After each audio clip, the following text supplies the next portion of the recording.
who would like to get into open quantum systems? 1, 2, 3, 4, 5, 6, 7, 8, 9, 10, 11, 12, 13, 14, 16, 17, 18. Okay, I hope we are not 36. And who wants state preparation and unitary synthesis? 1, 2, 3, 4, 5, 6, 7, 8, 9, 10, 11. So it's close. So let's try the following. We start with open quantum system and try to make it fit so that we have some extra time for state preparation and synthesis. Is that good? Okay. I find that amusing because everyone tries to ignore state preparation problems, and they're trying to ignore the state preparation problems.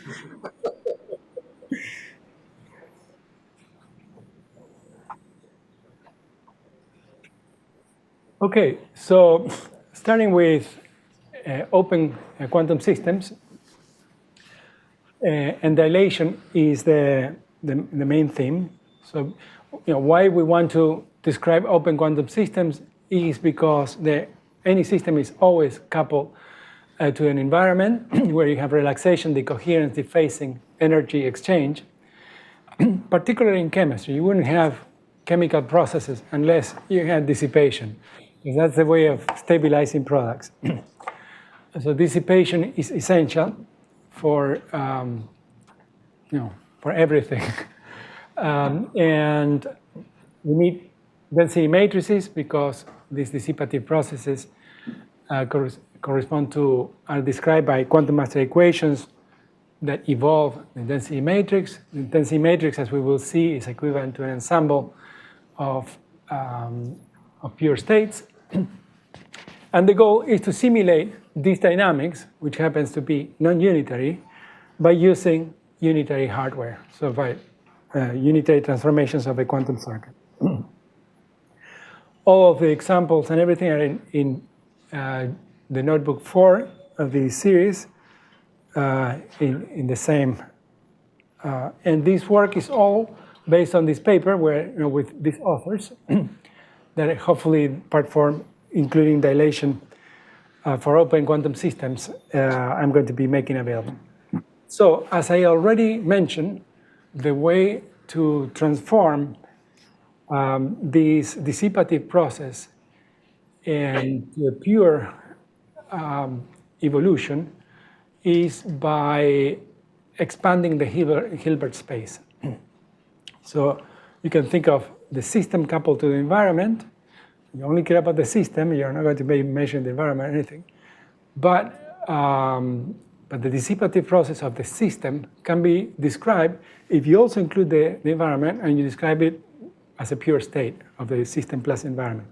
Then you trace out the environment, you sum over all the states of the environment, and you get the evolution of the subsystem. That is the concept of dilation.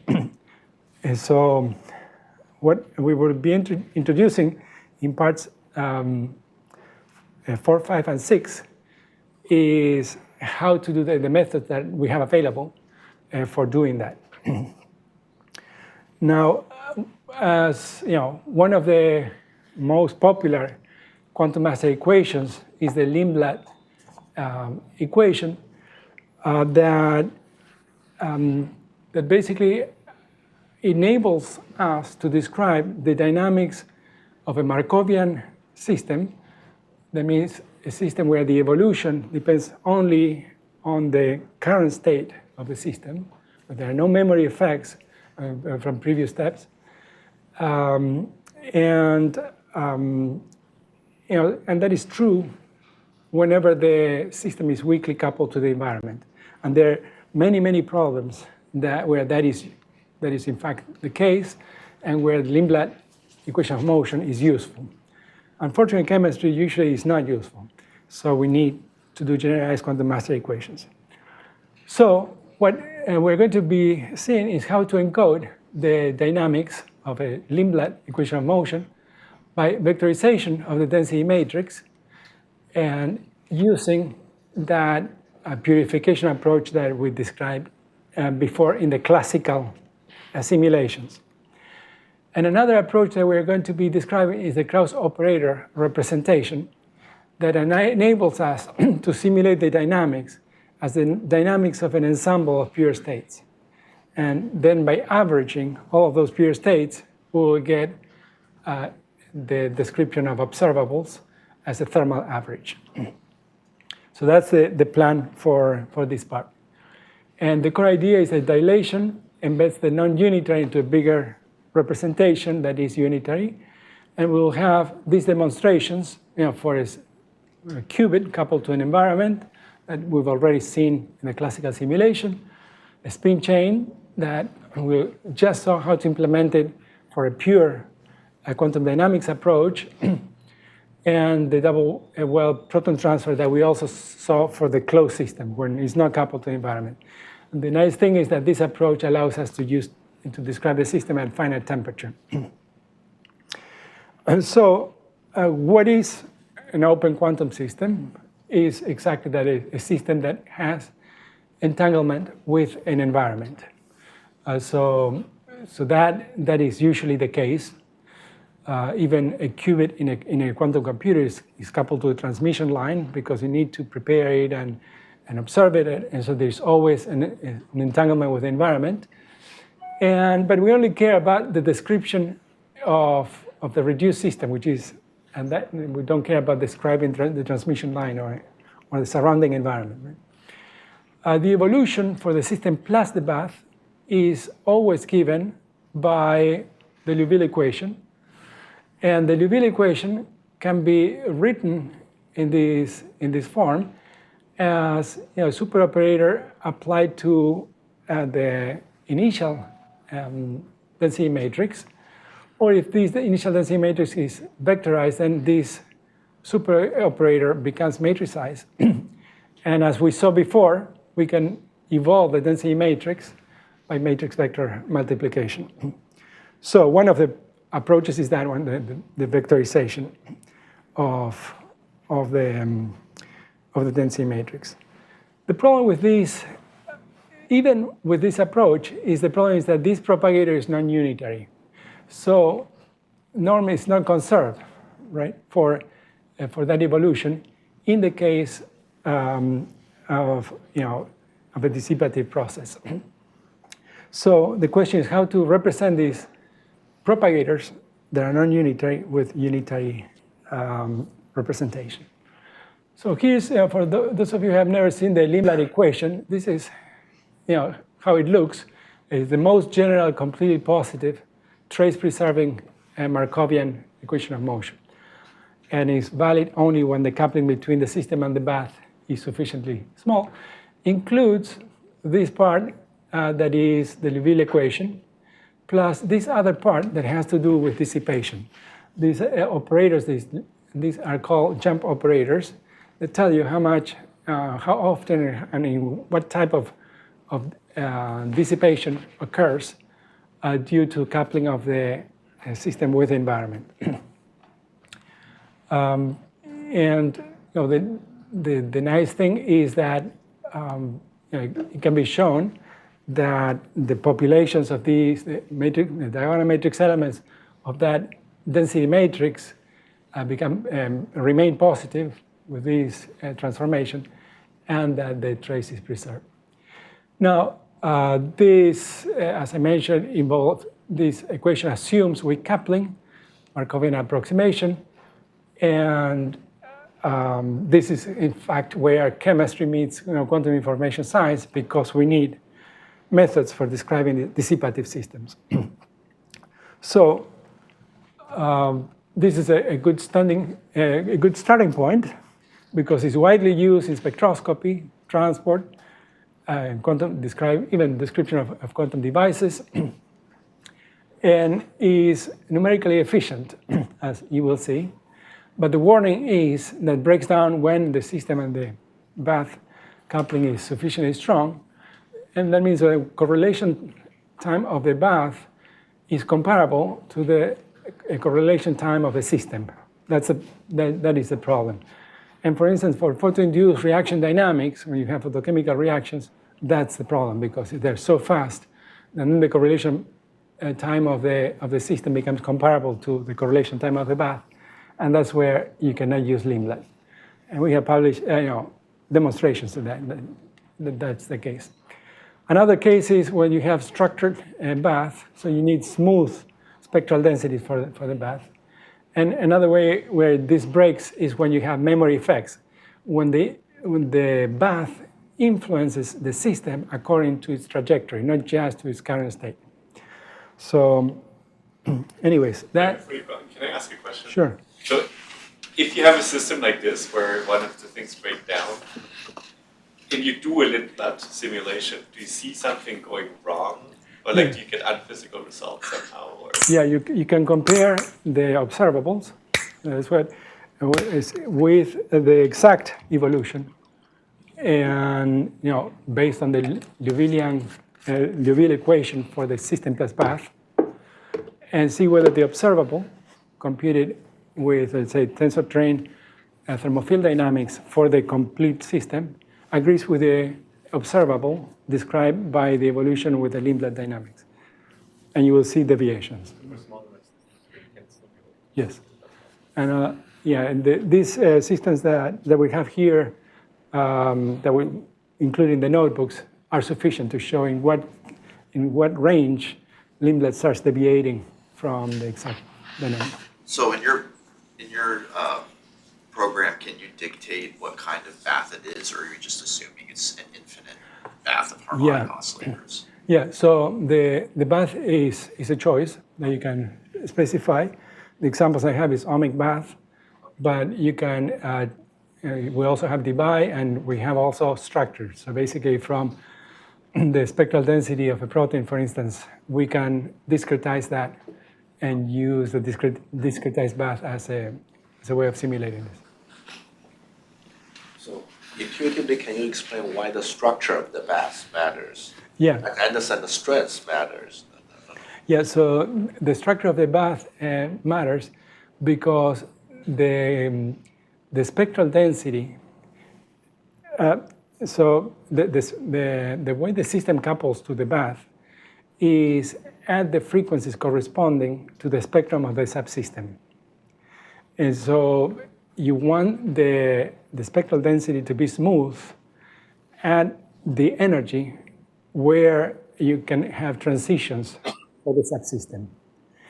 If you have a structured bath where that is not smooth, then that approximation breaks down. The flat spectral density approximation breaks down, which is one of the essential steps in the derivation of the Lindblad equation from the Liouville equation.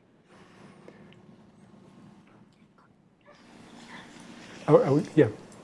Can you give us an example where coupling between the system and the environment isn't as weak as it's supposed to be, and the Lagrangian form fails? Yeah, and so to obtain this equation from the Liouville equation of the system plus the bath, you need to make approximations.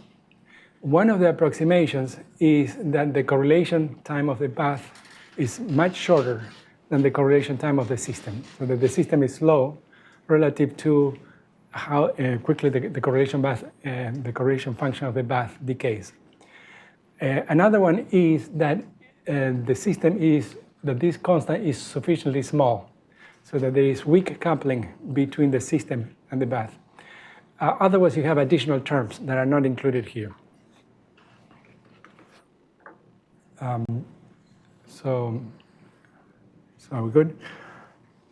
Yeah, I can also, I think in this paper that is, we have references for the derivation of this.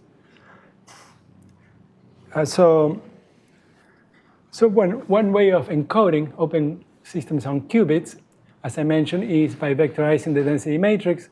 Now it becomes an array, which are the values of the entries of the density matrix, and you just evolve the Liouville equation very much like a Schrödinger equation, except that this effective Hamiltonian is non-Hermitian, and therefore you have to have an integrator that evolves that initial state corresponding to the vectorized form of the density matrix with a non-unitary propagator. But essentially, that operator has the same structure as the time evolution operator of a closed system. So there's nothing new. How you define that effective Hamiltonian when you have two components. One is the Hamiltonian associated with the Liouvillean equation, and another component which has to do with dissipation that is defined by these jump operators of the Liouvillean equation. So basically, you define the effective Hamiltonian with these two terms, and you're all set. You just have that matrix, and if you want to use brute force, you just exponentiate this matrix simply by Taylor expansion, and you apply that the Taylor expansion to that initial state vector, this array, and you evolve the density matrix, and you get exact numerical results for the Lindblad equation. And this is these are the notebooks that implement this for the system of a spin coupled to a bath, and also for other systems that are subsequently presented. Do you have H bar over H bar is well, for sure you have it in part of this, but this is in atomic units, so I made it equal to 1 unit. So are you saying HC and HD are both unitary in this case?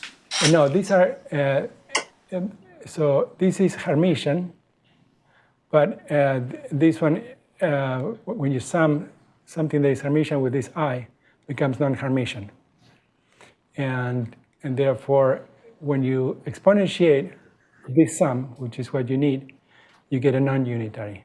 So this G is not unitary because the generator HF is not Hermitian. So it's non-Hermitian quantum dynamics. Yeah.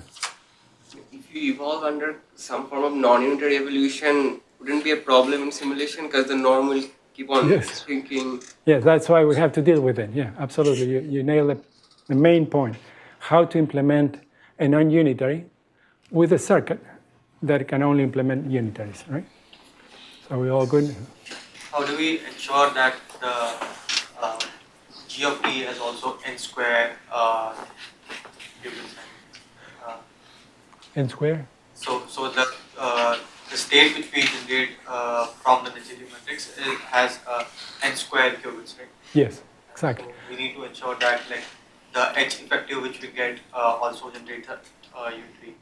Yeah, so when we tensor product H with an identity, we are doubling the Hilbert space for that Hamiltonian, and that ensures that this one is n squared by n squared, and this one is n squared. So it's matrix vector multiplication. So this is simply reshaping. So the other approach is this Krauss operator approach, which is describing the dynamics of the dissipative system by summing the contributions of an ensemble of pure trajectories that evolve according to a Schrodinger-like equation. So for those of you who have never seen the Krauss representation, what you have is, for a given initial density matrix, so any density matrix can always be written in this way, where you have, these are the ensemble of pure states, and each of these projection operators into these states is weighted by this probability. And these probabilities are real values. And so when you evolve these, when you take the density matrix and you evolve, what you're essentially doing is you're evolving each of these pure states. So this is the initial value of the pure states, but if you change the 0 into t, you get the time evolved density matrix. So if you have the way of transforming each of these states according to the time evolution operator, which is the pure time evolution operator for each of these pure states, then all what you need to do is to solve this for each of the pure states. Once you solve many of these, all of the i's, then you substitute into the sum and you have the time evolved state. How you evolve, or the choice of Krauss operators that you choose here depend on the system. And there is a systematic way of building these Krauss operators from the time evolution operator associated with the Hamiltonian of your system. So I'm going to describe how to do that. But other than that, this is great because it has fewer qubits, because it's not n squared. Because here we're keeping each of these wave functions in its own Hilbert space. We are not doubling the space. But the drawback is that you need to propagate more circuits. You have to propagate. You don't do it all at once. You have to parallelize this quantum computation. Does that make sense? So from what, I don't really remember, but Krauss operators, aren't they in a sense a generalization of like a projective POVM? Yeah, so you have operators that have to fulfill this property, that the density matrix should remain completely positive. And so all what you need is that the sum of the m transpose times m over all the i's has to be smaller or equal than 1. So, and then there's a whole range of possibilities for the selection of these m's. Each of these evolutions is described a quantum channel. So it's called that, you're evolving the density matrix through parallel quantum channels, each of them described by a Krauss operator m. So they could be propagators or they could be measurements. They are, yeah, it depends on how you choose them.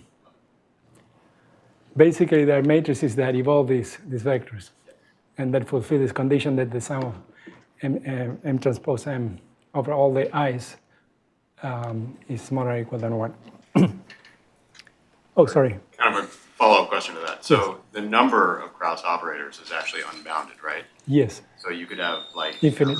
n to the 8th Yes. Krauss output, but in practice, it's much better, and that's Right. So what you can do is you can find out how many you need. And the way you find out, and I will describe it in a future slide, is you get the eigenvalues associated with each Krauss operator. And then you weed out all of those with eigenvalue smaller than a given threshold. So if they are smaller than 10 to the minus 5, you don't include them, because they're quantum channels that don't contribute much. So now, this is essentially, if you have the propagator, how do you build those Krauss operators, right? This is done by the Choi isomorphism theorem that shows that you can build this Choi matrix of the propagator. Think of this operator, whatever time evolution operator you want to apply to your initial density matrix. And these Eij are matrices that are all zeros, except at the elements ij where they are 1. Right? So they're very easy to build. And then with that, you compute this Choi matrix. And if you diagonalize this Choi matrix, you can write it in terms of these Krauss operators U, each of them with a given eigenvalue. So these are the eigenvalues that you use to determine how many, if you keep n to n squared, or if you keep 4 or 5 by the value of lambda. So you can reshape these vectors into n by n matrices, and those are the Krauss operators. And disregard those that have eigenvalues smaller than a given threshold. So with that in hand, the fundamental problem is that the quantum circuit must be unitary, but both evolution with these Krauss operators or evolution by vectorization with a matrixized superoperator are both non-unitary. So, or could be non-unitary. And so the solution is to embed this, the system into a larger unitary space, Hilbert space. So, so did I pass this? So this is the procedure. So enlarge the Hilbert space by adding an ancilla. So you have your system, now you put an ancilla that would take care of the non-unitarity of the system, because now the system plus this ancilla would be unitary, or evolve according to unitary dynamics. Evolve system plus ancilla, and then trace out that ancilla. That means sum of all possible states for the ancilla, and that will give you the state of the system evolving with dissipative dynamics. Does that make sense? This here we are describing as applied to the Lindblad equation, but can be applied to any master equation, including generalized quantum master equation. So how do you embed, how do you add that ancilla and generate the unitary that corresponds to the evolution of the system plus ancilla? Because you only have the propagator for the system. So how do you define the propagator for the system plus ancilla? Well, there is the Zinagy dilation theorem that tells you how to do that. For any non-unitary M, you can always define this matrix that is unitary by defining these defect operators or defect matrices, they're called defect for some reason, according to 1 minus M dagger M, you see.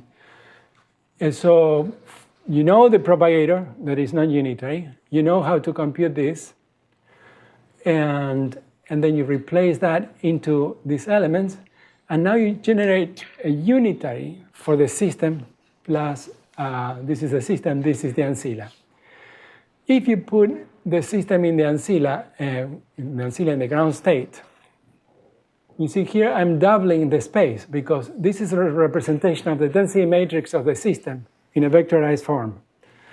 So here we have n square elements, and then I have here an ancilla that also have n square elements, sorry, it has 1 or 0, so it has 2 elements.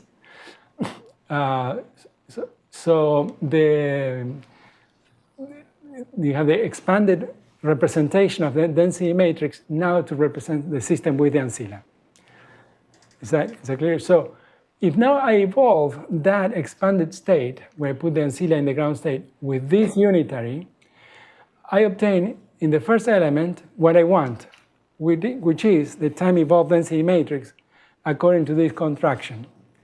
And over here I have something else that comes from the product of this matrix times this vector. The second row of this matrix times this will give me this element that I don't have to look at it. I can ignore the second part. Just looking at this part, by measuring this part, I obtain what I want, which is the time evolved density matrix, or the time evolved pure state according to a Krauss operator M. Does that make sense? Okay, so that is very simple and is implemented in this notebook, in the script 2.1, and requires only adding 1 qubit to your representation, to the register, and guarantees that this is unitary.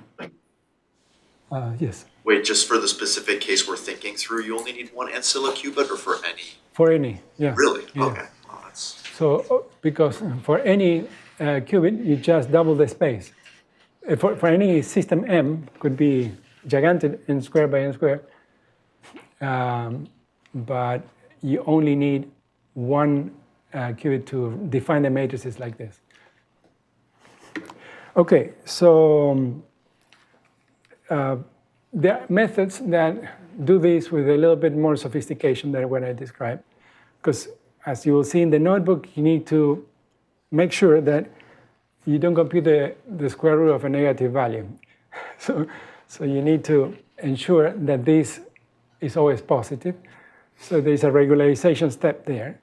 And there are other ways of implementing this with SVD and with a representation of diagonal matrix elements with what is with a Walsh diagonal synthesis, and that if we have time we will talk about. These methods enable you to implement this dilation scheme with fewer CNOTs and therefore with shallower circuits. And so Walsh plus SVD dramatically reduces the circuit depth. So in this script, we first do this with a classical implementation, which is a simulator. So we solve the Lindblad equation by matrix exponential. This should be with a solver, with a OED solver with Q-tip. And this establishes a reference calculation that would allow us to validate our implementation with a quantum circuit. And only then go to quantum. Now, what you see here is an example of a qubit evolving with the Lindblad equation simply by coupling to the environment with these jump operators that correspond to a transition from the excited state to the ground state. So from once in a while with this constant gamma, you have a way of dumping energy to the environment with these operators. So if you let it relax, if you prepare the qubit in the excited state, it will relax to the ground state eventually. And this equation describes how that spin is relaxing to the environment. What we have is here a two-level system. In this case, we put the two levels are degenerate, and they are coupled, so the off-diagonal matrix elements of this Hamiltonian has this value. And what you have here is a comparison of implementing that approach, solving this with Q-tip, with a solver, for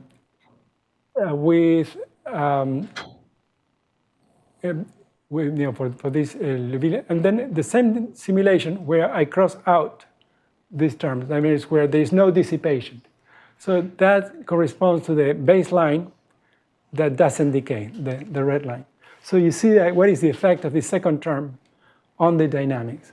And then the third one is matrix vector multiplication for this approach where we vectorize the initial density matrix and we apply the exponential of this Liouvillean that corresponds to the propagator of the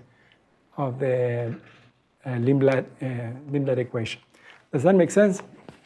So when we compare now with the quantum simulation itself, we have this other example, which is amplitude damping, where we made the Hamiltonian equal to 0. So you prepare the qubit in the excited state. It doesn't evolve by itself, but it can dump energy to the environment. And this amplitude damping example is nice because you can solve it analytically, so you can know whether the result is correct or not. So what you have here is the results with the benchmark, which is the analytical results, and the quantum result for state 0 and state 1. In this case, 1 has eigenvalue of -1, so it's the ground state, and 0 is the excited state. It has eigenvalue 1. And as you see, the dynamics reproduces the exact calculations. The same approach can be applied to the spin chain, which describes many body dissipation. One of the, you see here, is a system of many particles.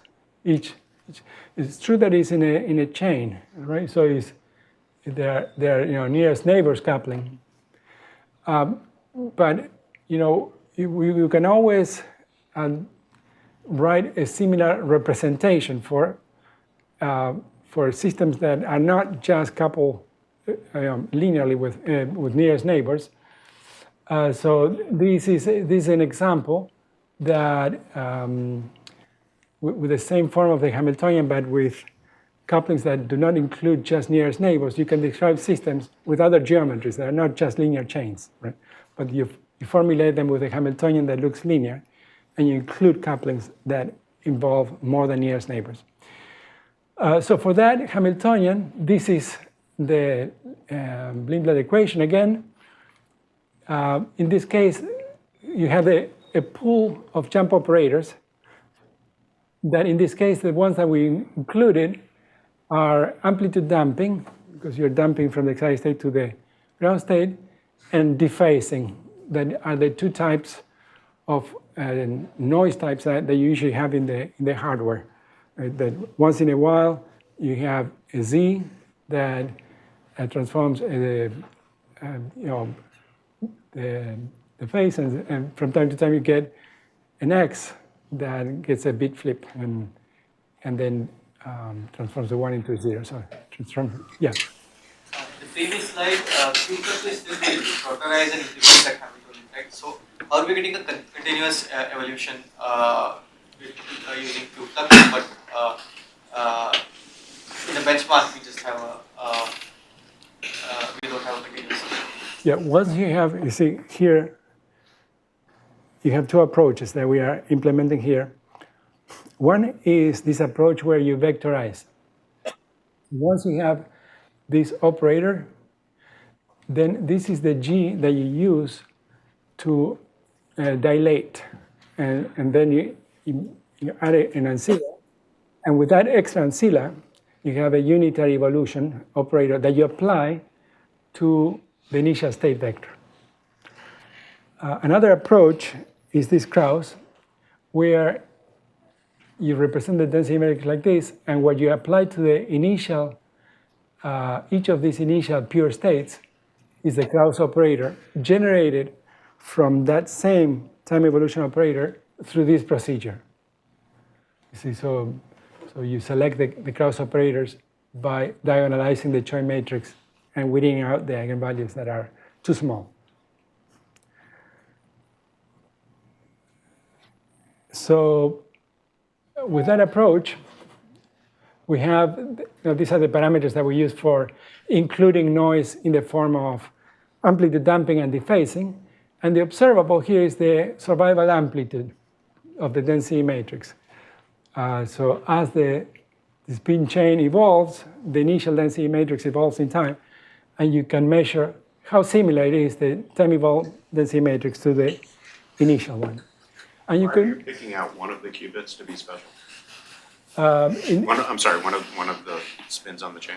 Yeah, you can pick one of those, or if you trace the others, or you can do the whole thing. So, yeah. So this is what you get with this script for the matrix exponential. You apply the e to the minus I effective Hamiltonian to the vectorized initial density matrix, and the Q-tip linear solver, so those are correct. And you compare to what you get if you don't include the jump operators. You see, it's significantly different from what you get for the pure Liouville equation. So these differences is due to dissipation with the bath. And then you run the quantum computer, and you average, with more and more shots to see how it converges. And you see that, in this case, with 10,000 shots, you nail the benchmark results that come from the Q-tip Lindblad dynamics. So this approach really works on, by averaging.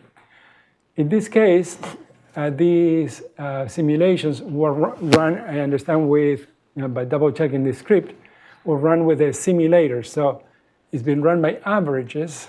So we are computing averages of that survival amplitude, and that's why you have statistical noise. But we don't have noise of the gates, noise associated with the imperfection of the device.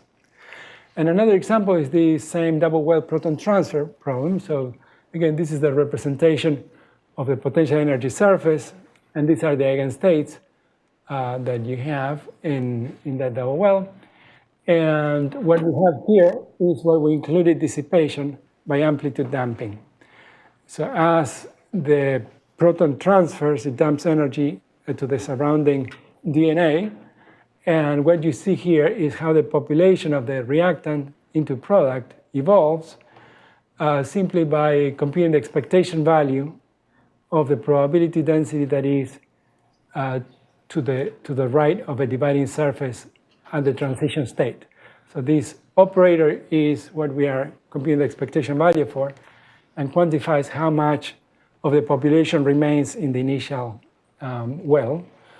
And the comparison between matrix exponential versus this quantum simulation with these scripts enable you to verify that even for this system where you're representing the density matrix in the space, in the coordinate basis space, because you have the position representation for the proton, you have a nice agreement with experiment. So the take-home message for this part is that we now can simulate dissipation, decoherence, dephase, and relaxation, this chemical kinetics associated with proton transfer in a toy model system. And we know how to deal with the non-unitarity evolution by dilation. And now we have two, in addition to the baselines that are solvers or matrix exponentiation, we have two encodings for the quantum circuits. One is with vectorization and Krauss operators. We have a concrete procedure for building the representation of Krauss operators that are necessary and reproduce these results by summing over the evolutions associated with each of those Krauss operators. So Q-flux unifies all of these classical dilation and chemical systems in a single approach. So with that, we are done with this first part on how to simulate quantum dynamics for the Lindbladian equation of motion. So in the spin change problem that you showed, can you mention how many spins are in that chain and how many qubits you use to reach a reasonable solution? Yeah, I put all the parameters except for n. I have to look it up. It's obviously is here, so we'll check in the scripts. But yeah, forgot the value of n. My guess is. But is there a relation, like if you have 10 spins in the chain, you need 100 qubits? Oh, right. This is exactly the number of qubits in n, yeah. And plus an ancilla that you will need for, yeah. Okay, yes. And you were mentioning that you did simulations of the quantum part, or did you run this on actual quantum part? So these results that we have here, these are simulations. Then in the sense that we run the quantum circuit just as it was on the quantum device, but the gates don't have noise. Okay. You can rerun this with emulated noise and see how far away you can. Do you like leverage like Qiskit's like noise building capabilities, or do you guys Sure. have your own? No. All the capabilities of Qiskit are available in QFlux, and all the capabilities of Qtip also. And you don't have to install those packages. Just by pip install QFlux, you have them all available. And in the scripts, you will see that you can add, import, Q circuit or whatever. Just curious, how did the in the proton well problem? How did the cross operator Q-flux perform with respect to like just the Q-tip evolution for Yeah, this is what we are showing here. tunneling part, right? Yeah, so this is what is called benchmark. This is this matrix exponential, which is the numerically exact result. And in line, what you have here, in blue, you have the results that are obtained after averaging the results over 10,000 shots of the circuit. And in red, with 1,000 shots, you see with 1,000, it's still not converged. Yeah, and the proton is in the next one. So what is the question here? So how did the Same thing, so matrix from Q-flux perform? yeah, so here's the matrix exponential is the exact result in black. In red, is what we obtain by averaging over shots with the quantum circuit.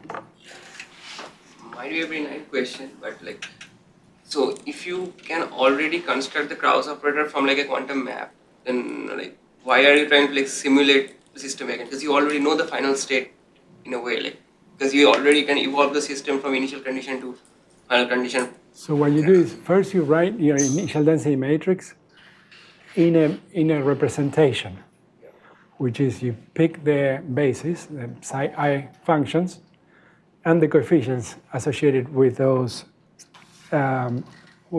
functions. Let me go back here. So first you describe the initial density matrix with a choice of basis functions, and that represent your initial density matrix in that basis. You can always rotate this to another basis, but you choose one. Once you have this, you have a propagator. You need to know how to evolve each of these basis elements. And that's what you do with this formalism. You generate these Krauss operators that will tell you how to evolve each of those wave functions. And that's it. So that gives you the evolution of each of them. And now the trick is how to implement M onto each of those initial states. Because these M's that don't need to be unitary. So since they're not unitary, it corresponds to a contraction where the norm is not preserved. And then you need to implement these M's by dilating with an additional ancilla. And that's how you implement this dilation scheme, where that M is dilated with these defect operators that generate a unitary that now you apply this unitary to that V. This V corresponds to each of the psi's. And what you get here is M applied to each MK applied to psi K. You have to do this for all of the Ks. And the Ks that you keep are the ones that correspond to the M's that you include in your set, which is defined by the eigenvalues of the Choi matrix. Thanks. Yeah. As a follow-up, what basis is being used in the DNA sample? And it's in the coordinate basis of the. So basically, what we do is we discretize the space. We put a grid here, 64 points, and with those 64 points, 2 to the 6 with 6 qubits, you can represent any state vector. So you initial, for instance, a state vector here, obviously not an eigenstate, but a linear combination of these ones, and that's the initial state vector. Then you evolve it with the Lindblad equation, and you see it evolve like that. And a quick follow-up on that, like, is there any particular like reason that we're trying to encode these Krauss operators into unitary to run it in a quantum computer, or they're just almost like single matrix multiplication with one vectors? Right. Everything in quantum computing is matrix vector multiplication. There is nothing else. So what we are explaining here is how to build a circuit for doing matrix vector multiplication. So the circuit is just a matrix. The initial state vector is just a vector. So most of what we do in science is matrix vector multiplication. And this is the description of how to encode that, how to transpile that into a circuit of a real device that would do that matrix vector multiplication. We can also do it classically, and that's what this blue line corresponds to. So when I say matrix exponential, we are doing that matrix vector multiplication where the matrix is the exponential of a matrix. Whenever you have the exponential of a matrix, you can expand in Taylor series. So it's called scale and square. So if you do e to the IMT over h bar, you can divide by n so that all of the elements of h over n are smaller than 1, and then exponentiate that n times. Because you divide h and you exponentiate is the same thing. Now, the Taylor series of e to the I h over nt converges very quickly. So with a few Taylor terms, you're done. So you have 1 plus that matrix I have an exponent plus that matrix square and so on. 5, 6 terms, you're done. And then you exponentiate that n times. And that would be one way of implementing the matrix exponential of the generator. And there's a paper that says, that's, for instance, the method of MATLAB. And so there's a paper that says 17 ways of computing the exponential of a matrix, and that is one of the winners. So just follow up on that. The advantage which we get from implementing this in quantum systems is that we are able to do like the matrix exponential or like the evolution in computationally efficient. No, we're not talking about efficiency here. Here we are learning on how to do it on a quantum computer. And in order to how to do it, we also have to learn how to validate what we obtain with a method implemented on the quantum computer as compared to what I can do with this computer. And that's what we're comparing here. So this is blue is what you would get with this methodology of either the Krauss operator or vectorization on a quantum computer, if the quantum computer was noiseless, with 10,000 shots. And we know that that's the correct result because we have the benchmark.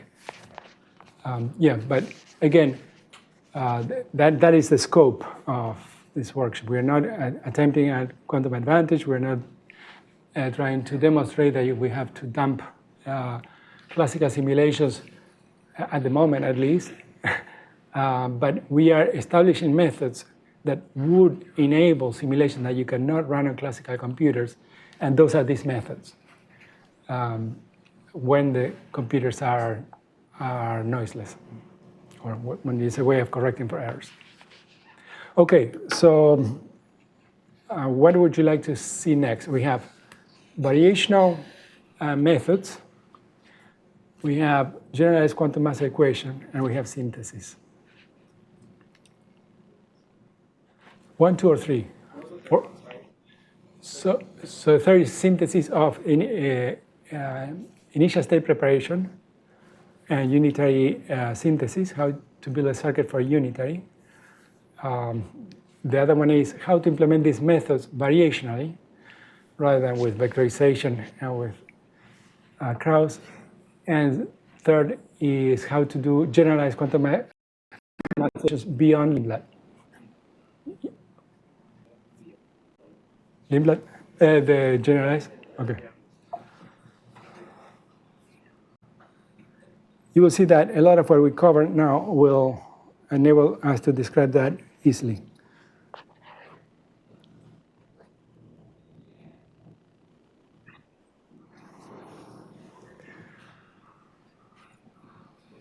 Okay, so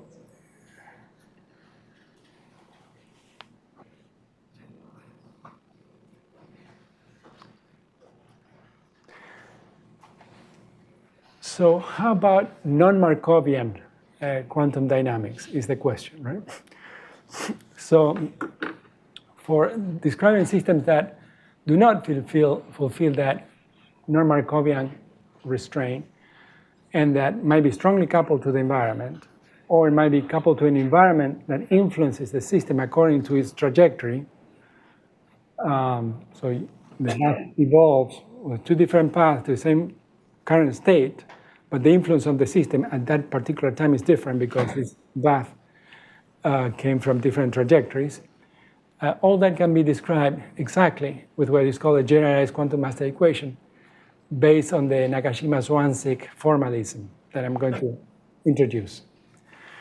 So for that, we will introduce how that memory is introduced through memory kernels and how to implement this using the dilation scheme that we have already explained.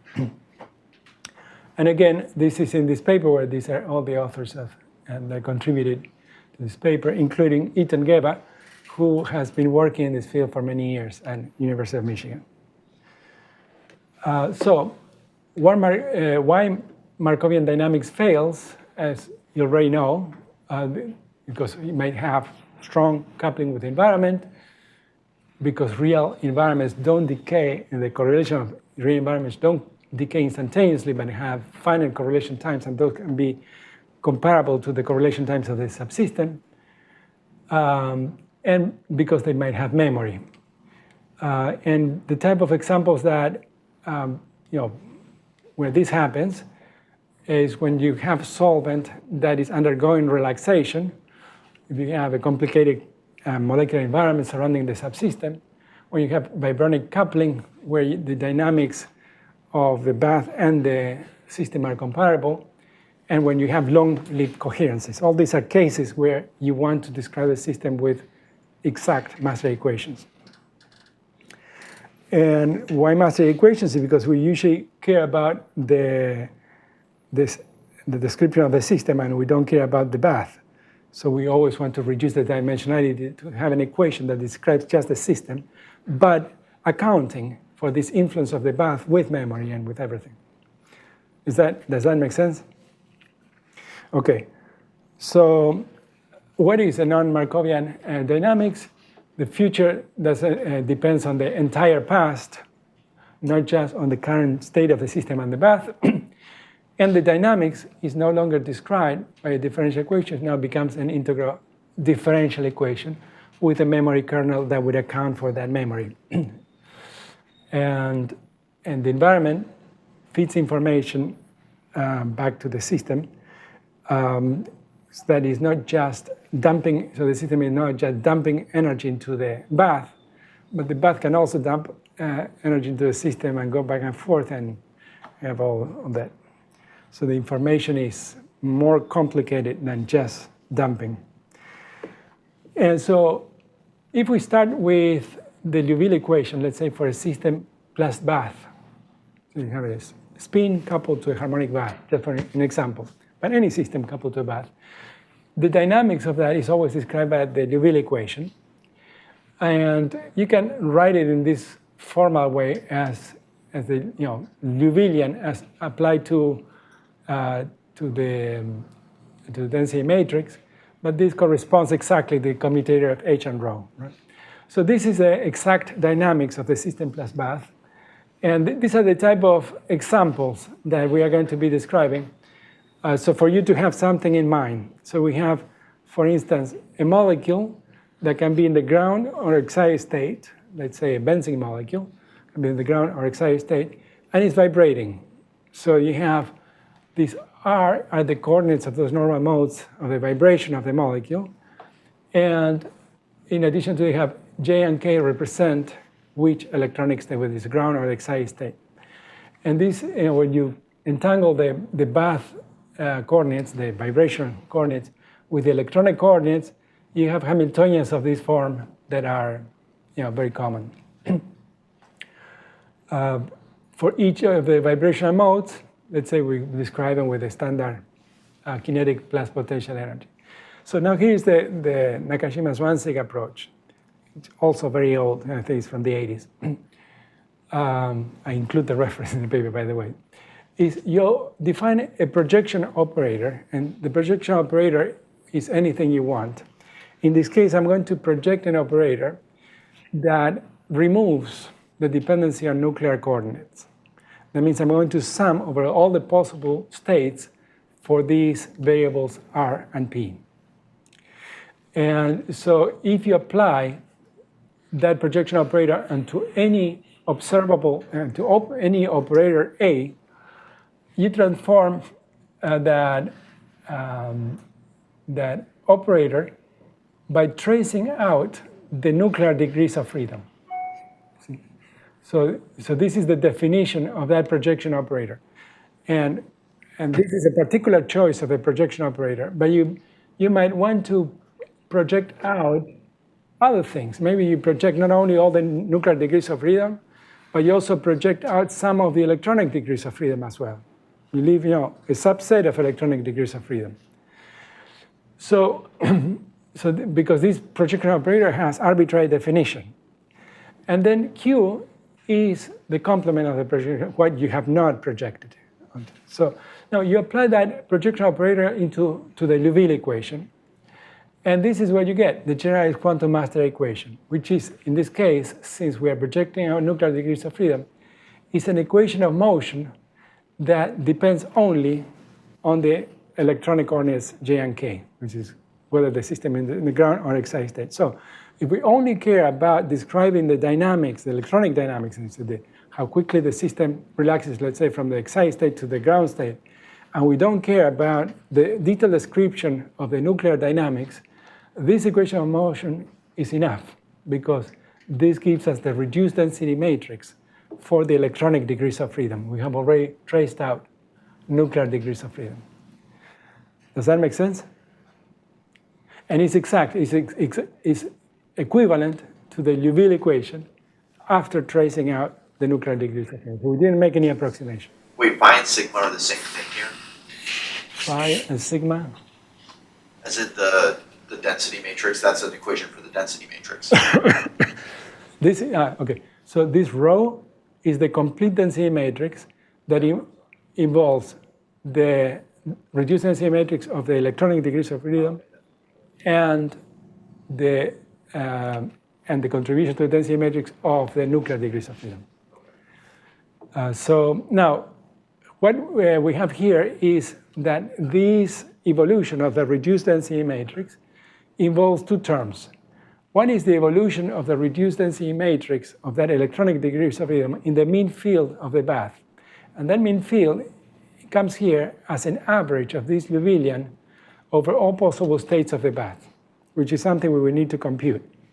But once you have that, you have smooth evolution of how the system is decaying into the ground state in the mean field of these nuclear degrees of freedom. And this second term is the memory term that describes the influence of the bath on the system, even when that influence depends on the whole trajectory of the bath in the past. So what we need is two things. One is the average of this Liouvillean and this memory kernel in order to integrate this equation. But then this integration will be this equation of motion, in this case for a two-level system, is the equation of motion of a qubit coupled to a bath, right? So this reduced density matrix has only 4 elements. Can this sometimes be solved exactly with Green's functions? Yeah, this can be solved numerically exactly, yes. We don't use Green's functions, but we have iterative methods for solving this equation that I'm going to mention. But the main thing is that we need, at this point, as described in this method, although there are future methods that can bypass it, we need to pre-compute the memory kernel and this ensemble average Liouvillean with some exact method.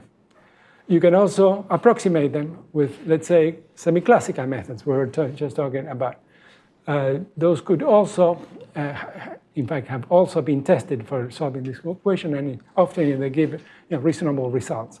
The problem with semi-classical methods is that you never know when you're going to get a reliable result. But at least you can do it, right? Anyways, so what is this average? Is the average of the Liouvillean over the density matrix, initial density matrix, tracing over all possible states of the bath. And this kernel is described according to this derivative of these exponential of the projection operator times this. So these are the quantities that we have to pre-compute. Now the complete workflow now will be for solving this generalized quantum master equation that doesn't require computing the evolution of the density matrix of the bath, is from the Hamiltonian of the microscopic system, we compute a reference, let's say, tensor train thermal field dynamics for that complete system. Often for a short time, we need to propagate that in order to obtain the kernel and the ensemble average of L. So we build the projected Liouvillean, we compute the kernel, and then we substitute into that GQME, and we solve it classically with an efficient method. We can also embed this system, this subsystem, into a quantum circuit with an ancilla and describe the evolution of this reduced density matrix according to a propagator that corresponds to this evolution. And so, yes. Where did we define the Liouvillean we used? So this is the Liouvillean that we have that corresponds to this. So as a benchmark, a spin coupled to an unknown number of harmonic oscillators. I also don't have the number here, see, but it's in the script, obviously. We have this Hamiltonian that corresponds to the spin coupled to a bath of harmonic oscillators. And we consider an initial thermal state for the bath and the spin in the excited state. We call the donor, because from donor to acceptor, we assume it's relaxing to the acceptor. And this is a good model for description of electron transfer or energy transfer from donor to acceptor. The initial thermal density matrix for the bath is the usual one. And in this system, these coupling constants C tell you how much the bath coordinate I is coupled to the subsystem. The more displaced this oscillator in the excited state relative to the ground state, the more coupling that specific coordinate has with that electronic degree of freedom. And we can obtain these coupling constants for a given spectral density of the bath. Or otherwise, if you have the model Hamiltonian, you can build a spectral density based on those coefficients. In the simulations that you have in these scripts, we use the ohmic spectral density, assuming that these C's will have a distribution that corresponds to ohmic. And I think one of the examples also we have Debye. But you can also have the spectral density from spectroscopy of the system. So if you have resonance Raman measurements of a system, it will tell you, what are the values of these CK squares corresponding to the intensity of that spectrum. So with that, you would be able to discretize and describe the system like that. And so first we have a baseline calculation based on tensor train thermal field dynamics in this script. Unfortunately, I checked last night that when you go to this script, it just calls this functionality. So it doesn't show it explicitly, the implementation. But since the source code is available in the documentation of the web page, you can go and actually see what is under the hood of the function that you're calling. So I wanted to check, in fact, the number of harmonic oscillators that we had. So with this, you get this decay, showing that, in fact, there's this decay in population, in addition to the Rabi frequency associated with the spin system that has off-diagonal matrix elements that are different from zero. And if you don't include dissipation, you see that now it becomes standard Rabi frequency, where the population just oscillates between the ground and excited state. So this is just considering the first term in that mean field generator. Now next we have how we build this memory kernel, how to actually build the Liouvillean, we already described from the tensor train. And now the question is how you obtain the kernel, the memory kernel, for the second term, which involves how the bath is influencing the system. So it turns out to be that this kernel, depends on these projection-free inputs, F and F dot, that are defined in terms of these traces that, again, can be computed once you have the density matrix in tensor train form, and you apply this operator to it and trace out the nuclear degrees of freedom. So these projection-free inputs, F and F dot, are pre-computed from the tensor train representation of these arguments. And with that, now you just have to solve this Volterra equation, which is integrate k, because you see k depends on itself, so you have to integrate these recursively. First, you assume a k, you obtain a k just by computing this, then you replace it back, and you iterate until convergence. So about 6, 7 steps usually converge into the memory kernel. And that needs to be computed at each time.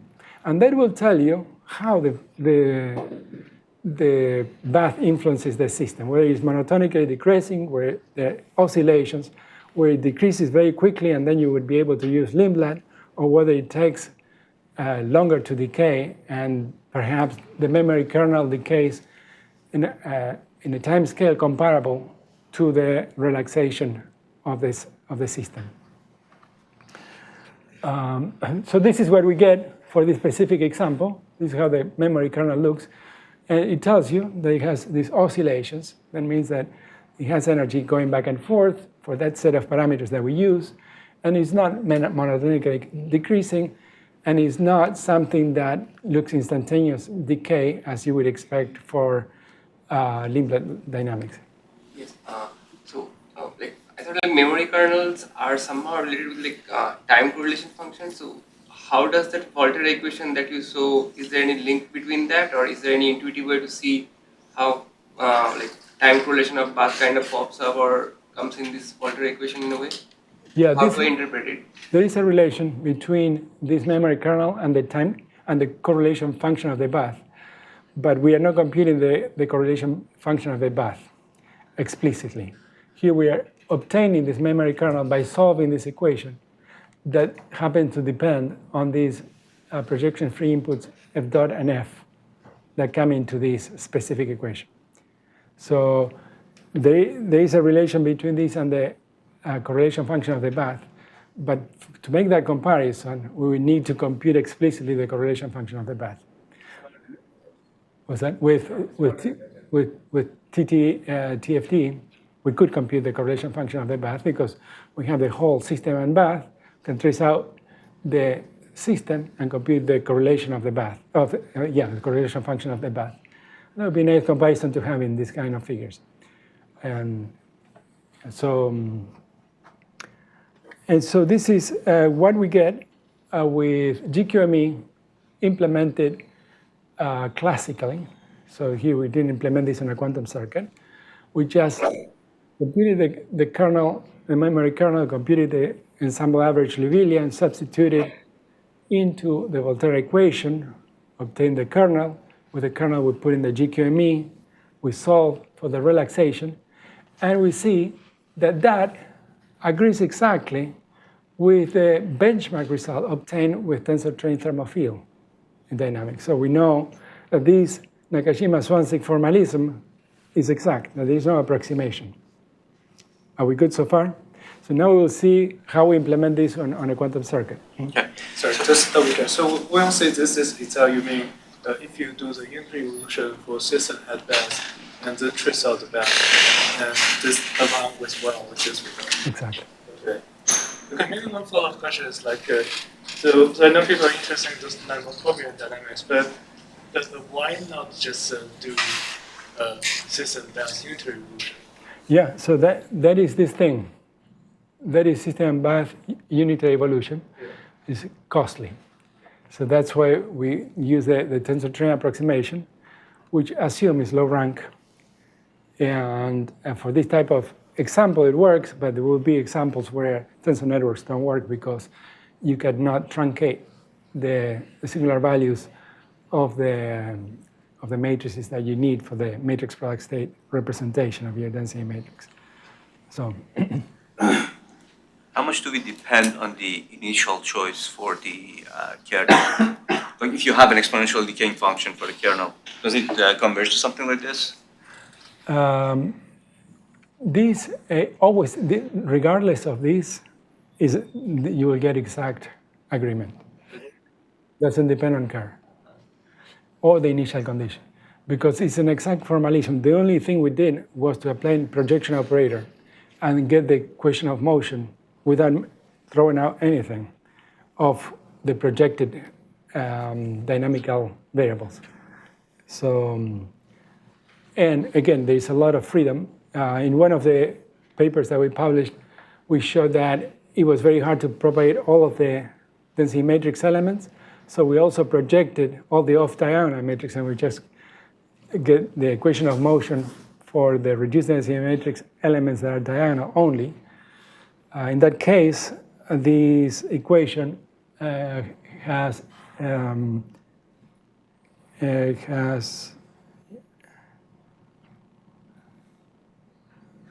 anyways, you have an extra term that is inhomogeneous because you are it makes that equation of motion inhomogeneous, but it can be implemented in the same way, and it's also exact. In fact, you can compute the dynamics of a single density matrix and get the exact agreement with this. In Morris Wansish, we have an extra term as a noise, but here we have just two terms. What happens to the? I think noise term comes from Q. You have that the projection, and the Q is the non-projected part. Complement. Yeah. Yeah. So we didn't have the extra term about the Q or noise. Right. So here we are, in a way, we are projecting out the nuclear degrees of freedom. So the dynamical equation of motion describes only the electronic degrees of freedom. It's not that there is noise. You see, it's like we build this equation of motion. No, I think they say the part that they don't want as a noise. And there's one streaming part, memory part, and noise part. Okay, well, bottom line is that this equation doesn't depend on these coordinates. So it's not that you are coupling these to a bath that has noise or anything like that. This is just the dynamics of a qubit. In this case, it's a two-level system. And its exact dynamics as described by this equation where you included all of those degrees of freedom that introduce noise. Because this kernel included all that influence, and included it with history. So, yeah.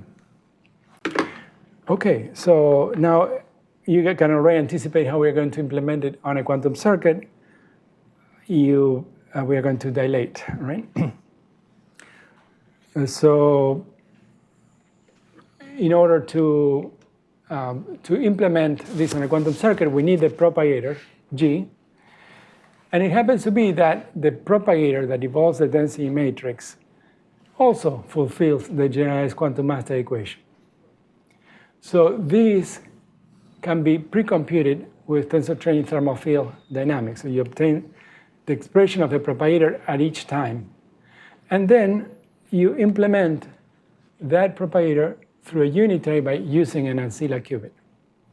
In the same way as we did before, you dilate, and you now apply the propagator, not of the Lindblad equation, the propagator of the generalized quantum master equation obtained by solving this equation with the tensor training thermal field approach. And this is what is implemented in the scripts. So now you just need to dilate the representation of the reduced density matrix of the electronic degrees of freedom with an ancilla and measure the result after evolving that state of the qubit with the ancilla with the propagator that came from the dilation scheme of this propagator. And what you see here is that the quantum simulations that you get here with sufficient counting agree with the benchmark results given by the tensor training thermal field dynamics. So that this Nakajima approach can now be implemented on a quantum device. And the thing is that requires all these inputs coming from classical computing based on tensor training thermal field dynamics. And the next step is to get rid of that so we can implement it all without relying on pre-calculation of the propagator with tensor train dynamics. Okay, so with that, we see that we have exact comparisons, excellent agreement with exact results. And this noise that we are seeing here is simply because we counted for a finite number of measurements on the circuit. So it's just statistical noise. And you can also add a noise to your circuit to see how much you damage this. And then, that is what you want to explore. So the big picture, take-home message, is that the generalized quantum master equation gives formally exact quantum dynamics, including memory effects, and including conditions where the system has strong coupling with the bath. The memory kernels capture the bath history, and the propagator can be encoded in a quantum circuit by using the Z-Nagy dilation theorem, completing the end-to-end workflow provided for by QFlux for this type of simulations. So there is a conceptual unification where all simulations unified by QFlux end up having unitary embeddings because you use dilation. And so we have learned how to simulate closed systems with unitary evolution, Markovian dynamics through the Lindblad equation with several methods, and non-Markovian dynamics with a generalized quantum master equation. So this finalizes this part. So we have 2 more parts to vote for if we have time. One is the variational methods, and the other one is the state preparation and synthesis. And I don't know how we're doing in time. We have about half an hour, 40 minutes. Okay, so what should we do now? You said you wanted to do synthesis, right? What's up? You wanted to do state preparation. State preparation? It's not up to me. It's up to you guys. Well, what would you like to see? Yeah. Yeah.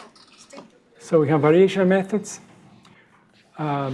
and where you replace the circuit by a variational ansatz, or state preparation and unitary synthesis. Okay.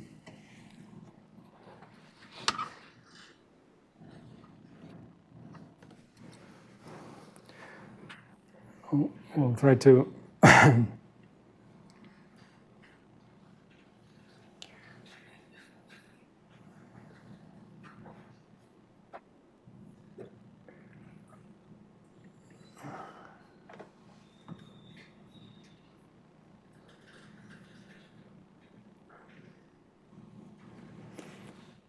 so here you go. No, this is part 2.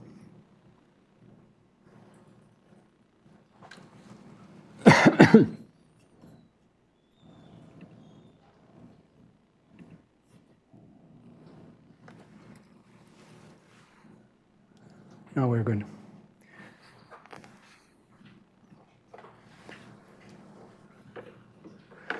So the engine that is necessary to implement any of these circuits is an engine that enables you to prepare the initial state and prepare unitary circuits that corresponding to the transformations. In this case, are time evolution operators that might be unitary or non-unitary. How that rules how you're actually going to implement this matrix vector multiplication in terms of pulses that you are applying to superconducting quantum circuit to implement those transformations of the state of polarization of the register all the way to the final state. And this is, again, in this paper, and these are all of the authors that were most responsible for this implementation. So in the QFlux synthesis pipeline, you have the state vector that would be necessary to be represented by evolving the register from vacuum state, where all the qubits are in the ground state, into the state that you're interested in encoding, right? So that is state preparation. So what methods do we have for doing that? If I give you an array of coefficients associated with the representation of my state vector in terms of binary strings, each binary string with that coefficient, complex value coefficient, how do you encode that state vector into a circuit that would evolve vacuum into that particular orientation of the state. So that would be this. But then with that state vector, we need how to implement a unitary for a given, if I give you a matrix corresponding to a unitary, how do you transform that matrix into a set of gates that will build the transformation of any initial state into one that corresponds to U times that state. So that is another way of, another important part. One specific type of these unitary syntheses are when the unitary is diagonal, because as we saw, let's say with the soft approach, the Q-soft approach, the potential and kinetic energy time evolution operators are diagonal in the corresponding coordinate and momenta representation. So for that, there are efficient ways of doing this that are exploit the diagonal structure of the unitary. And then having these pieces, now you know how to use them for closed and open quantum system dynamics. So the method selection that, it basically addresses the question of which tool you use for, let's say, preparing a state or preparing a unitary. So for state preparation, we're going to see two methods. One is these multiplexers, and the other one is a uniformly controlled rotations that are two of the most popular approaches for state preparation. There are others, but at least with these two, you would get a sense of what, how people have approached this problem. And then for unitaries, we are going to talk about, if we have time, 3 different methods. One is based on Gibbons rotations, where you zero the elements of the column vector of that unitary one by one, and you evolve that unitary matrix into an identity matrix, so that later you can represent that unitary by reversing the pulses that transform that unitary into an identity. Another one is called column by column state preparation. So if you have a method for preparing states, right, and you assume that each column of the unitary is a state, you can do it column by column and build the unitary with that approach. This is different.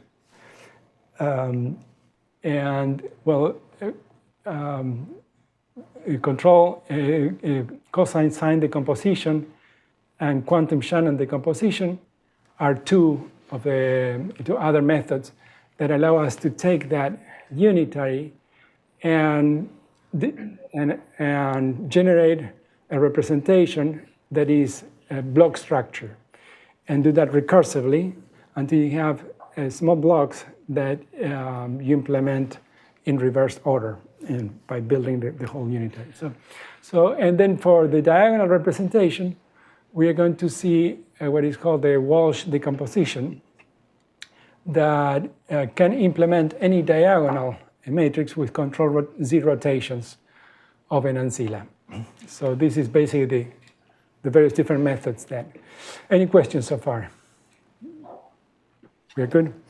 Okay, and so if we have, let's say, this state vector that we want to prepare, and here I wrote it in the basis representation of each of the qubits in my register. So each of this case could be 1 or 0, depending on the state of the qubit. And for each of these states of the register, I have a complex value coefficient. So my state vector is simply an array of coefficients, complex value coefficients, that is what I need to generate as the output of the quantum circuit. Right? So think of these as a vector in Hilbert space with this dimensionality. And what we're going to do now is we are going to rotate that vector. We are going to align it with a z-axis where each of these qubits are in the 0 state. So what is the transformation that takes me, this hyperdimensional vector, from an arbitrary direction to a direction where all of the qubits are in the 0 state? If I know that, I can reverse that set of transformations and take the vacuum state and prepare this state vector. So that is one approach that we're going to use. This is a deterministic exact preparation of that quantum state. And the strategy that we're going to use is to disentangle one qubit at a time. So if you have this state vector, we're going to write this state vector as something cross 0, which is one of the qubits. So we are going to put that qubit in 0, and we're going to tensor product with the rest of the state that would correspond to having rotated the component of that particular qubit into the z-axis. And we're going to describe how to do that in a second. There's a question. In this approach, in order to rotate our state vector to z-axis, we first need to encode our state vector. Right?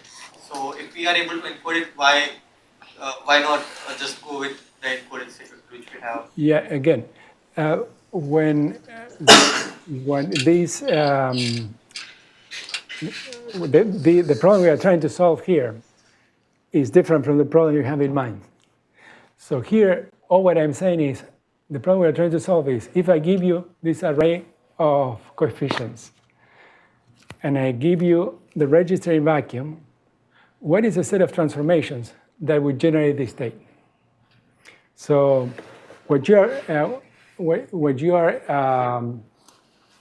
addressing is a different problem, which is, if I have to define the coefficients of the transformations based on this state vector, why to do this with a quantum computer, right?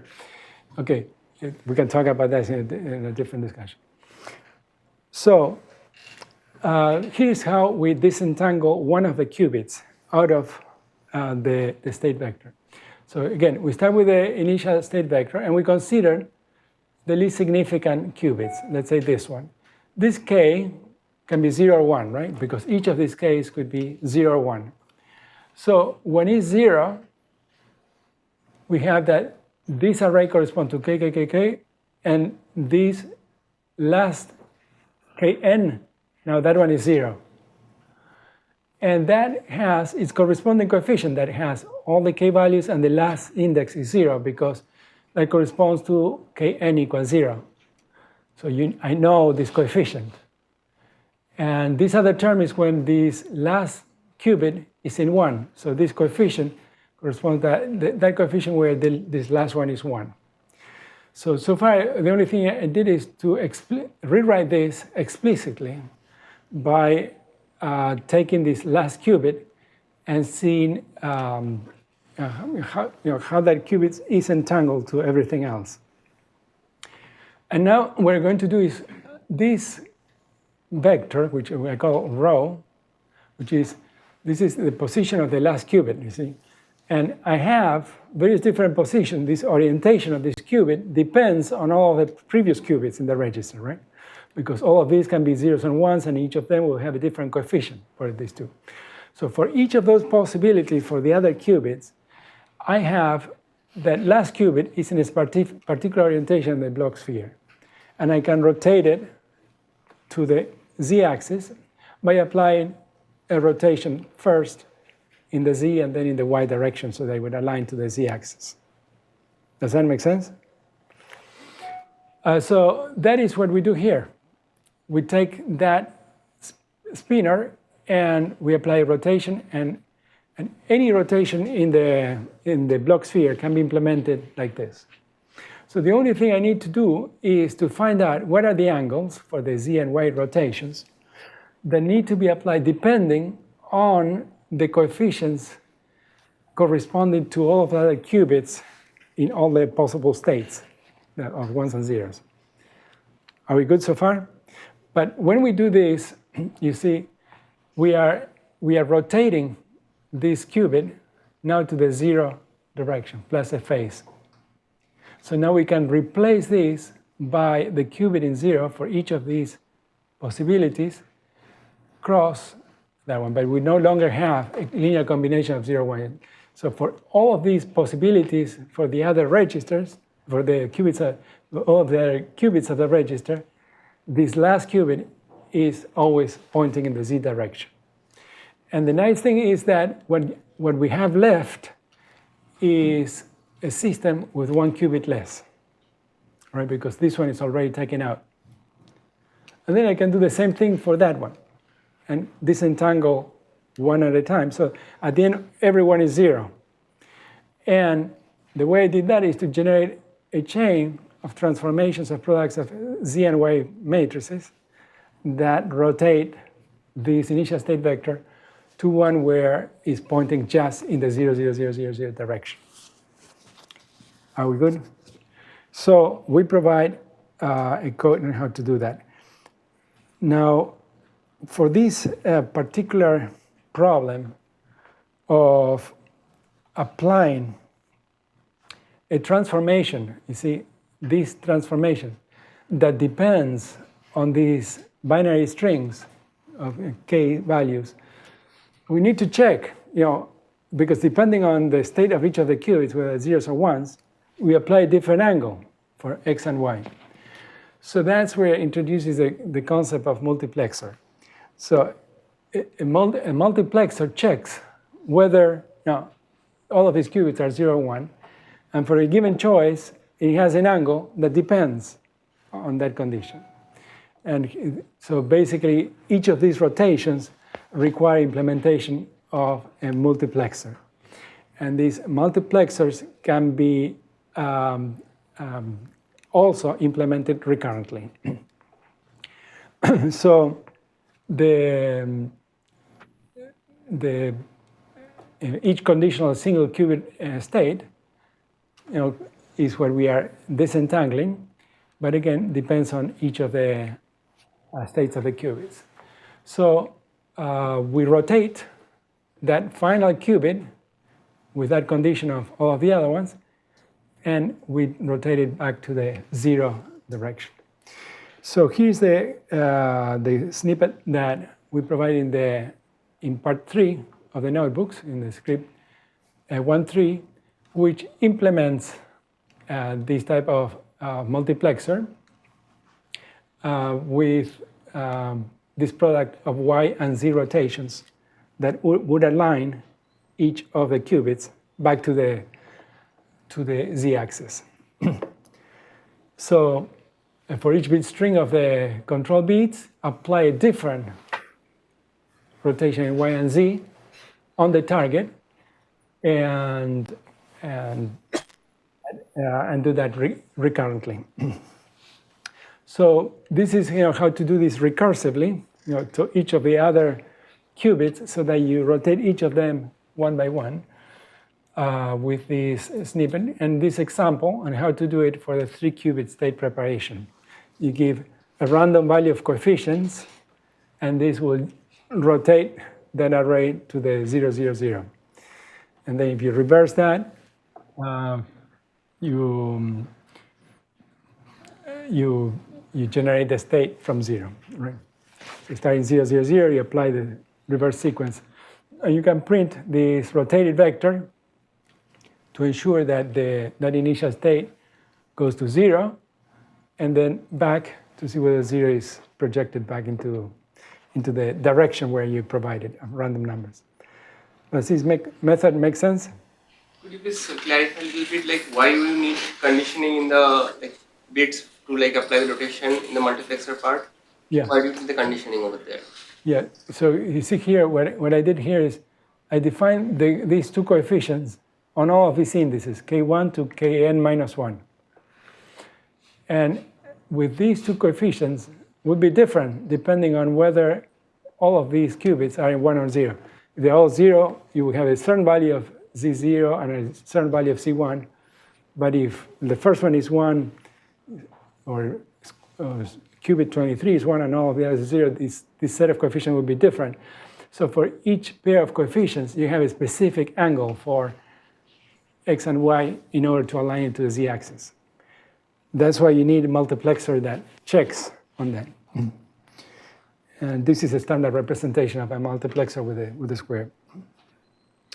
So this is the recurrent approach, and this is a representation of a circuit where we subsequently apply this recursive quantum multiplexer transformation, where here I'm giving an example of how to implement this multiplexer, let's say in this case for 3 qubits, right? If you have to check on these two and apply a rotation in the y direction that depends on whether these two are 0 or 1, how to implement it in terms of CNOT gates and single qubit rotations. This is equivalent to checking. You see, this will tell me this is a rotation if these two are 0. Now I check if this one is 1, and this will be 0, 1, this is 1, 0, and this is 1, 1. So it checks all possibilities. But that adds a number of CNOTs. So these, the number of CNOTs that you have here will be of the order of 2 to the n. So it's exponential scaling. It's a deep circuit for this state preparation.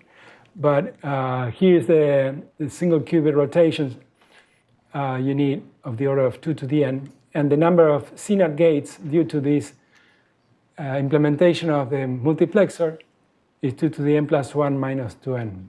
And these are asymptotic values for n very large. So it's not an exact value count. So shouldn't the single qubit rotation be linear in n because you rotate for each qubit, right? Right, so for each qubit, for each possibility of the other qubits. Right, so, yeah, don't be too sad. We'll get better methods. So when to use multiplexers? Well, it's very simple conceptually, and for debugging. And many of these methods that I'm describing are one of the methods that are available, so that you can see that how to do it with a concrete procedure, right? And it's best used for n because of the scaling issue of the number of CNOTs. But with this number of CNOTs, knowing that quantum circuits hate CNOTs, most of the noise is implemented by CNOTs, then you want to do better than that. Okay, another method, any other question regarding the multiplexer approach by disentangling one qubit at a time? So you're kind of assuming in this approach that wave function that we want to represent can already be, the target is also already in like a register form, right? So, but is that true for like any wave function, like general, like that may not always be presented in like a register form that we're trying to encode? Yes. So any state vector psi that is described by an array of coefficients C corresponding to the state of the qubits can be prepared in this way by disentangling each of the qubits one at a time. Yes, but like, can like, are you assuming that any like general like continuous wave function or something can be represented like this or not? Yes. So what we did, for instance, for the proton transfer dynamics, I discretized the x coordinate. So I discretized that into 64 points in x. And so now I can represent the amplitude at each of these points by one of these coefficients. And I can write the index corresponding to each point in the grid with a set in binary representation with a set of zeros and ones associated with 6 qubits. So that's a good question. Are you then tied to using that coordinate basis representation? Can I use like Fock orbitals or something? Yes. So any basis that you use corresponds to my grid in X. So I use delta functions in X, but you can use any basis. Okay. So the other approach is the uniformly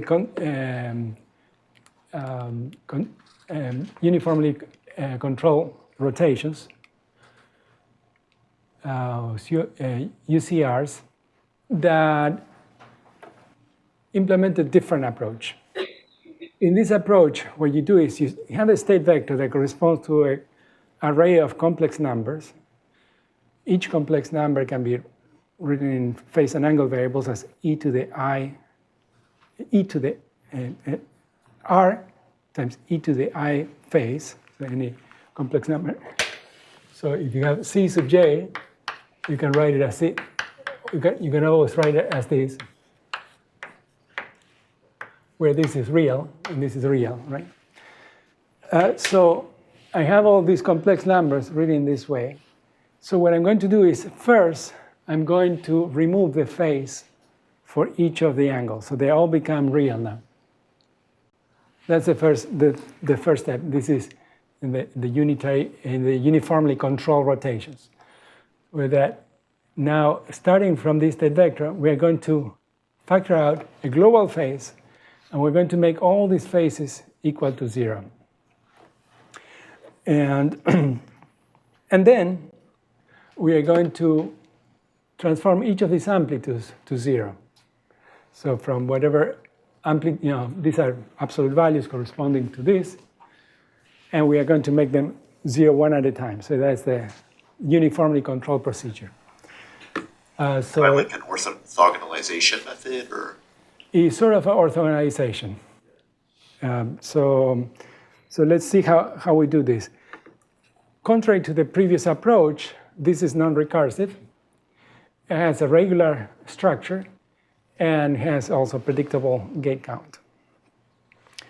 So the idea is to separate phase and amplitude. So first, given these, remove the phases from each of the coefficients in the state vector so that we apply a transformation, which is called the uniformly controlled rotation along the z-axis.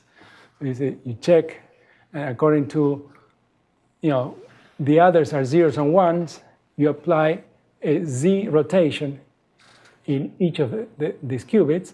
So you remove that phase, and you transform that initial state vector into one that has all the coefficients with phase equal to 0 times a global phase.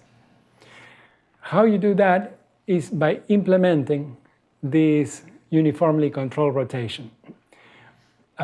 So where basically you check on the zeros or ones of the remaining qubits, and you apply to the last qubit, in this case, rotation in the z-axis with an angle that depends on whether the others are 0 or 1, and also the previous phase of that qubit, right? So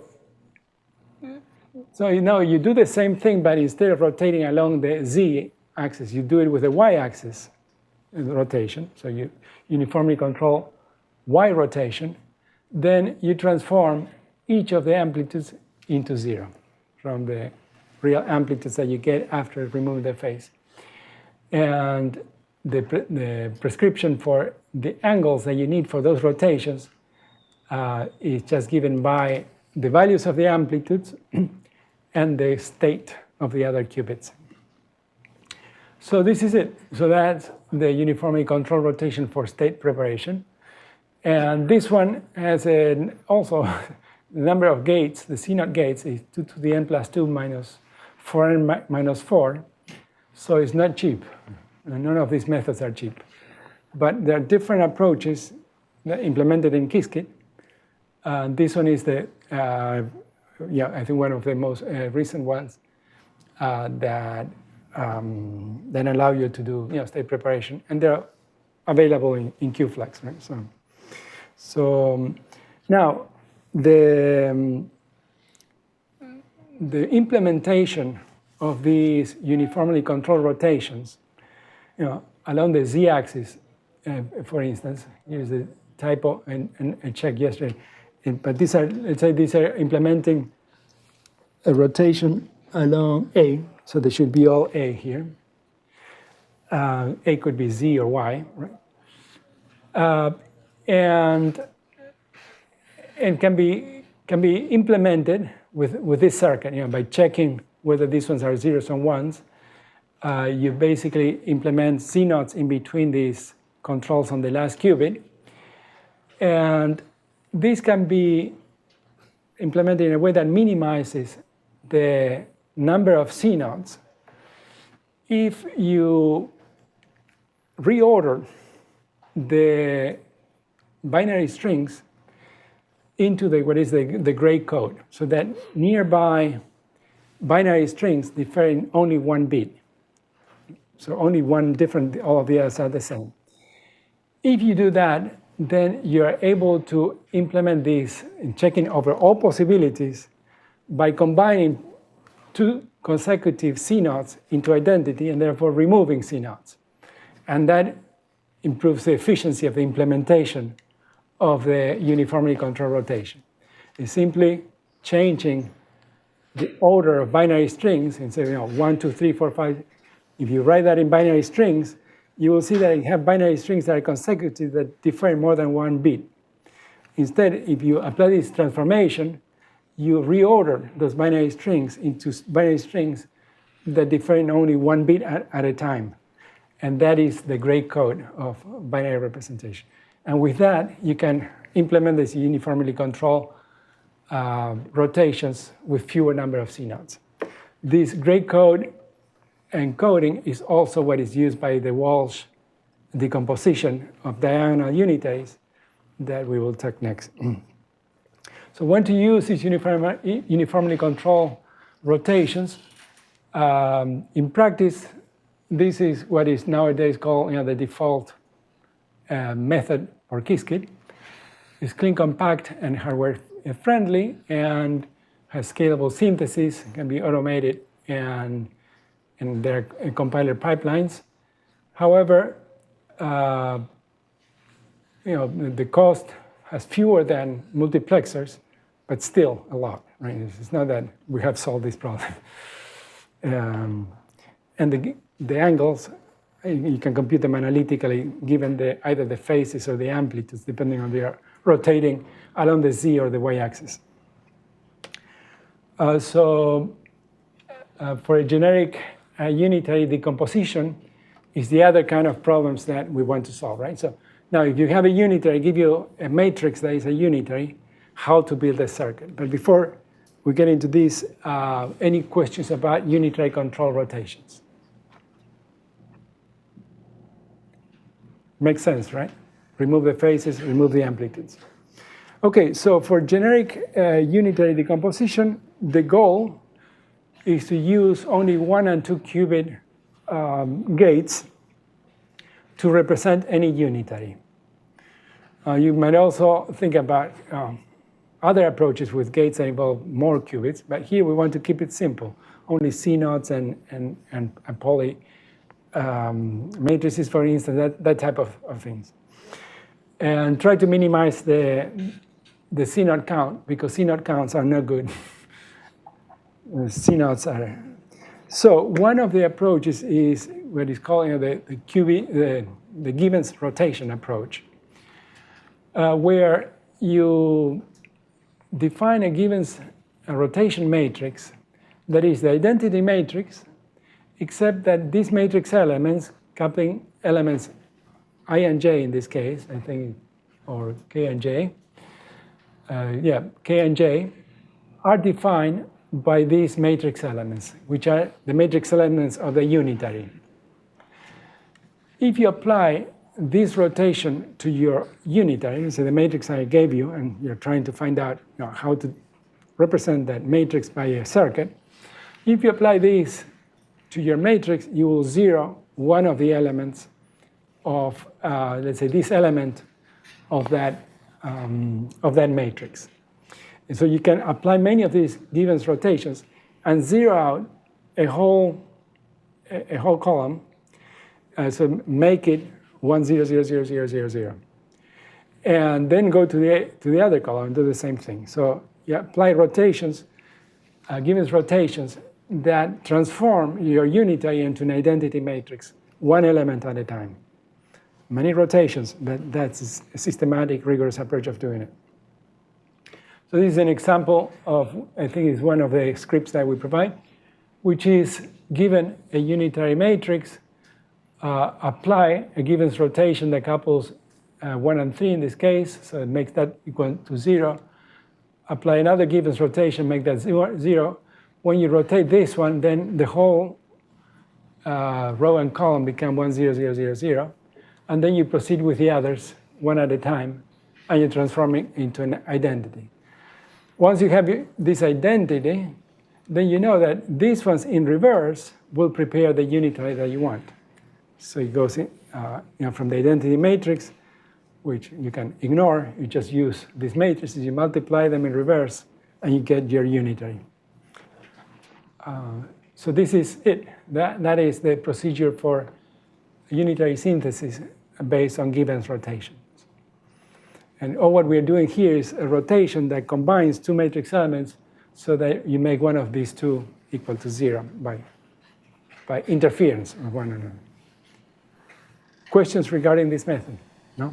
Okay. So in this case, the complexity is still linear with respect to the dimension? Linear? Why? Because we have a lot of G, right? Yes. Yeah, but whether this is, I think it's more than linear, because you have n times n minus 1 over 2 elements. I think it's quadratic, yeah. What does the first step was doing? The first one, before you start applying the G's. This thing? Yeah. So this is what we want to do. You see? So we want to apply a unitary to an identity matrix that prepares that unitary. So I understand that if you're doing it reverse, starting from the identity matrix, you end up over there. But to this star denoted matrix, is that the one that you prepare from U by applying something over there with the arrow, or it's a... Yeah. Sorry, ignore this for a second. And you have the identity. You apply G43, G32, G43, G21, G32, G43. You get what you want. And this is basically what we're saying here. We're applying unitary, which is the product of all these matrices. Okay, in the opposite direction. This is our unitary to identity, and we're getting them.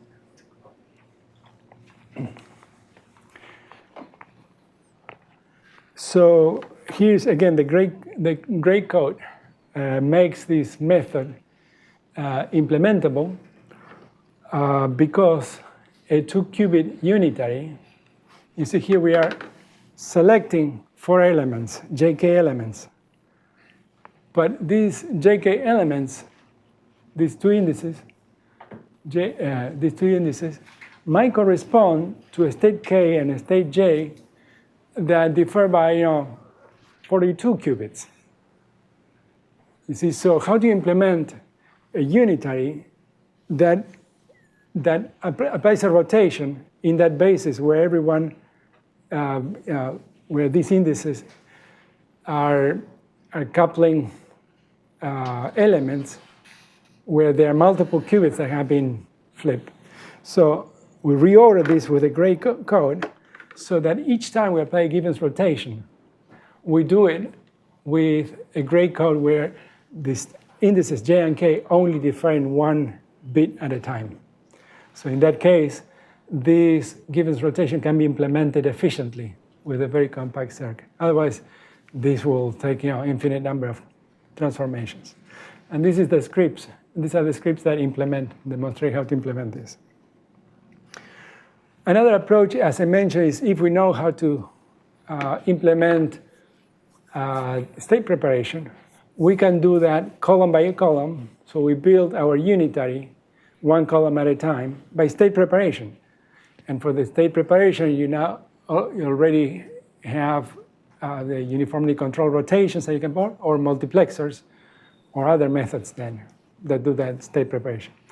The only tricky thing when you do 1 column at a time is that when you prepare the first column, you come to prepare the second one, you don't want to mess up the first one. So with the first column, you have to build a projection operator that will project out this component from the operator that will prepare the second one in the first, the first one is prepared in the 1, 0, 0, the second one is 0, 1, 0, 0, 0, and so on. So when you prepare the second one, you don't want to mess up the first one. But since you have the first one, you know how to project out the rotation into that subspace. So you have some additional qubits, gates that you have to add to avoid messing up what you did first, right? And in that way, you go all the way through. So let's see how we do that. This is the procedure for column by column. It's very simple, but also very beautiful, I think. So first, imagine you have a unitary U, right?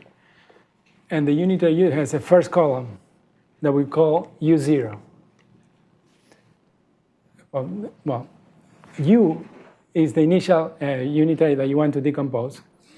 But at this state, you call it U0, which will have a first column that is column 0 of the matrix U0.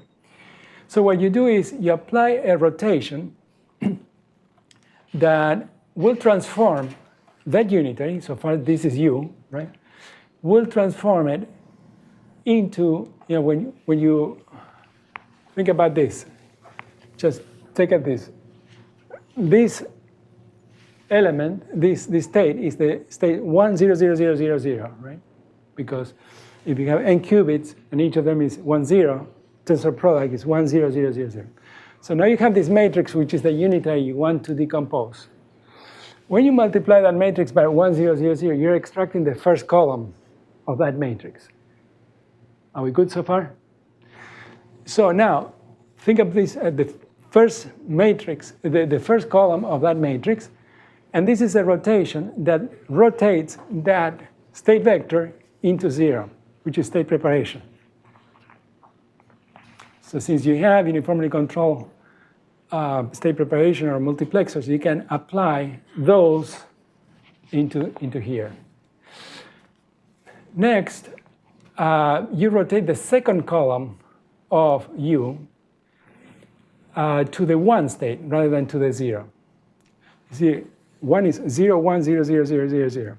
So the second column of this one will be rotated into the 0, 1, 0, 0, 0. The third column will be rotated into 0, 0, 1, 0, 0, 0, 0, and so on and so forth. So here, what we have is the following.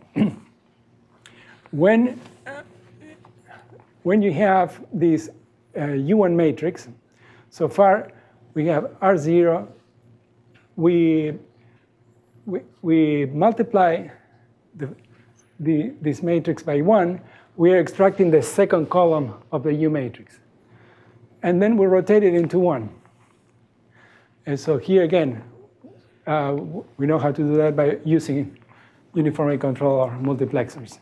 But we want to make sure that this doesn't affect 0. You see, so we rotate the first element to 1, but the one that we prepare first, we don't affect. And we'll show that we need some extra qubit gates to do that. And then we do that for each of the columns. Let's see. So you always rotate the column J into the 0, 0, 0, J. And that creates a sequence of transformations that transforms that unitary into the identity matrix. So we can't do it parallelly on the columns? No, because you need to know the previous ones to generate those correction gates that would prevent damaging. Although maybe there is a way of doing it in 2 steps. Yeah, it's not parallelized, but basically that's the unitary prepared column by column with this approach. Does that make sense? So this is how it works for a specific example that we have in the notebook, and this is how, starting with a column, how we rotate these we want to rotate vacuum into a given state that corresponds to the first column of the unitary, right? So you do it in reverse. Starting from that, you generate that state which is vacuum, and then you do it in reverse. And this is an example for a simple case. How to implement. So column by column decomposition is the second method.